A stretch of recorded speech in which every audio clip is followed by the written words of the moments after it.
Holuzangbe Azambulu poto sunchian weto koyoyo de memite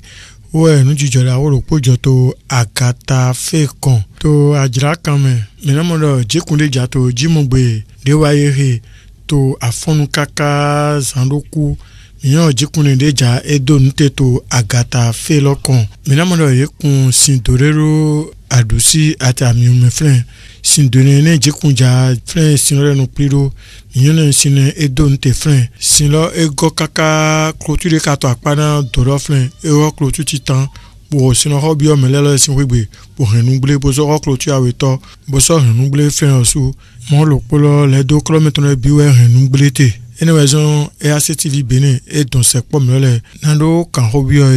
ati me ajidaton su midike mindoto ndedo ami lokroko mele matin do ndena jo mi jima boko jima mo yibola ma ton bo bi wegbe gbogbo je ba mepo wegbe meko pa ozu mepo wegbe bo mi to fre mi so amro do to wegbe ase mi nde ma kan mi re o do gbode ye kun lo godo na mi to don e ya kakakali o sino go mele ma so mo to na ndi ko mi to gbe fi mi te mi dendo fi o do lo te peli ina zeko dego wepolo bi ko mi le to gbe mi to fi le ko mi se lo pa ka titan ho de mi na so mo le hale pa ka o to ho si lo bi ko mi to gbe bo yi ho le po o yi mi le so ka je komi e ma fa ko mi lo be fi le ton o to nle lo be fi le ton pa kan ji mi be fi le legun o bi o go ho mi to mi abo mi fi le po pátápátá bo mi ti konte alaji de to m10 sa e ma yemi de to ba mo ni bayi o so abi o to lo mi hemi ma yi no po ma ya fo lo po ma yi chokoto lo po de to ko mi lo o mi ton po bon mais wa fipo mais su ke wa le kendo nouveau agbo pe po autorité ton le po ne ogble ni nde pe ma mo nde peze avole po gble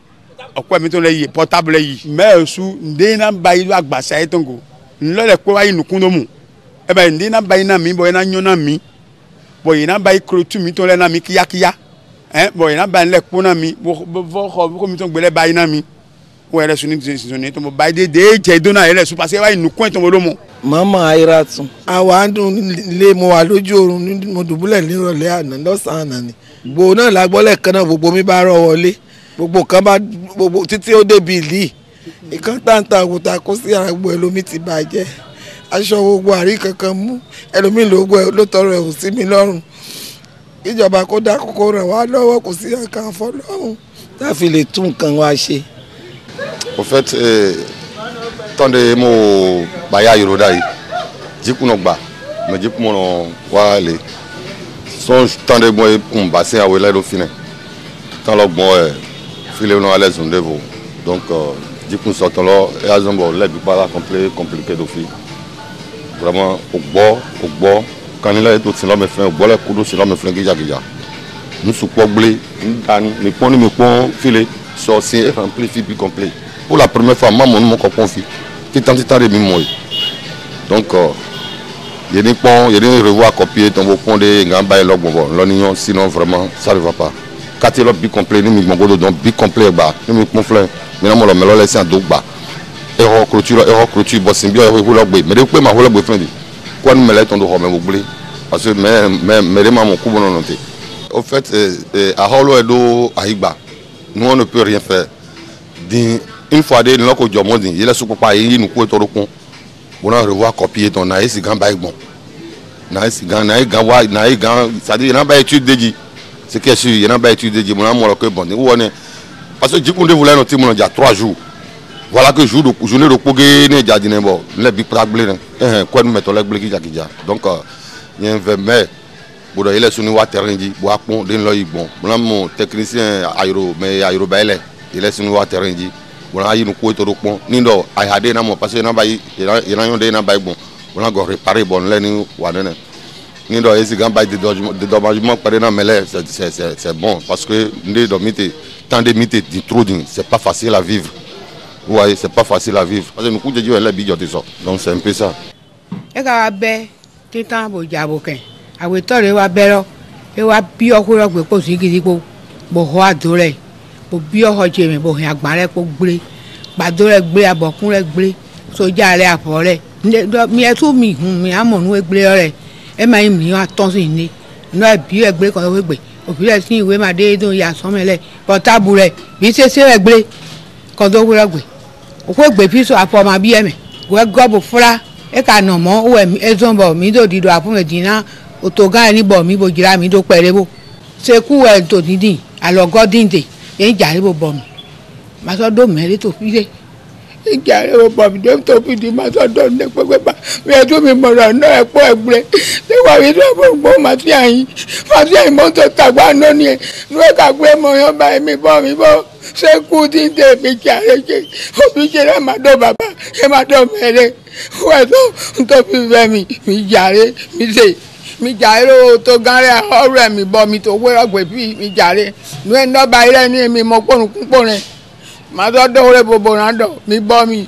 Merci beaucoup. Depuis hier,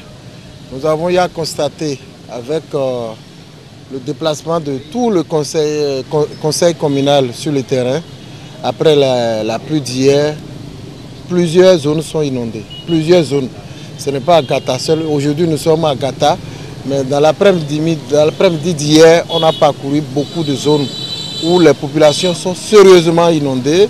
Ils ne savent pas là où passer pour sortir ni pour rentrer. Nous avons fait le déplacement hier avec tout le conseil communal pour constater. Mais on n'a même pas fini. Aujourd'hui, ce matin, samedi 22 juillet, on continue encore cette sortie, cette visite pour voir ce qui se passe dans notre commune. C'est horrible, c'est déplorant. Mais nous sommes quand même rassurés que quelque chose sera fait. Parce que si on ne fait pas quelque chose d'urgence, la voie même risque d'être prise, emportée par l'eau.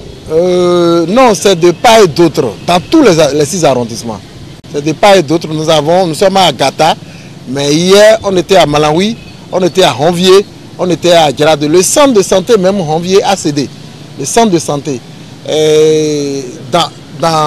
À Honvier, à Bovier-Gbada, beaucoup de populations se retrouvent dans l'eau. À Malawi, à Douémé, beaucoup de populations de communautés se retrouvent dans l'eau. Tamé, beaucoup de populations se retrouvent dans l'eau. Vous voyez, donc c'est une situation, tous les 6 arrondissements sont pris par cette situation. Nous lançons un cri de cœur au gouvernement pour voir comment ils peuvent nous aider. Mais dans l'urgence, nous sommes en train de prendre des dispositions pour loger, pour reloger les personnes touchées par cette situation. On ne peut pas les laisser dans l'eau, ils ne peuvent pas dormir dans l'eau, ils ne peuvent pas vivre dans l'eau. Donc ma résidence est consacrée. Nous avons pris ma résidence, la résidence du maire, pour reloger temporairement certaines personnes. Mais nous allons lancer également un communiqué qui va permettre aux autres de sortir et de s'identifier pour qu'on puisse aller les chercher et les reloger un peu partout. Voilà la situation de façon générale dans notre commune. Nous n'avons jamais vécu ça. C'est pourquoi d'ailleurs, avec le service technique des 2 structures qui sont en train de faire la voie chez nous, c'est-à-dire Osmas et Adeoti, nous allons voir dès lundi quelles sont les dispositions que nous devons prendre pour voir les solutions à apporter en attendant l'appui du gouvernement, l'apport du gouvernement pour nous aider dans cette situation. Vous avez vu, le site est rempli, le bassin est rempli. Donc ça a rempli, ça a cédé 2 murs ici. Ça a fait couler 2 murs. Donc je ne sais pas si c'est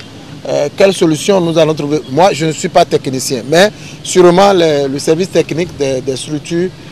qui sont en train de s'occuper des voies, on va voir ensemble avec eux, ils pourront nous dire de quoi il s'agit exactement et quelles sont les solutions rapides qu'on peut trouver.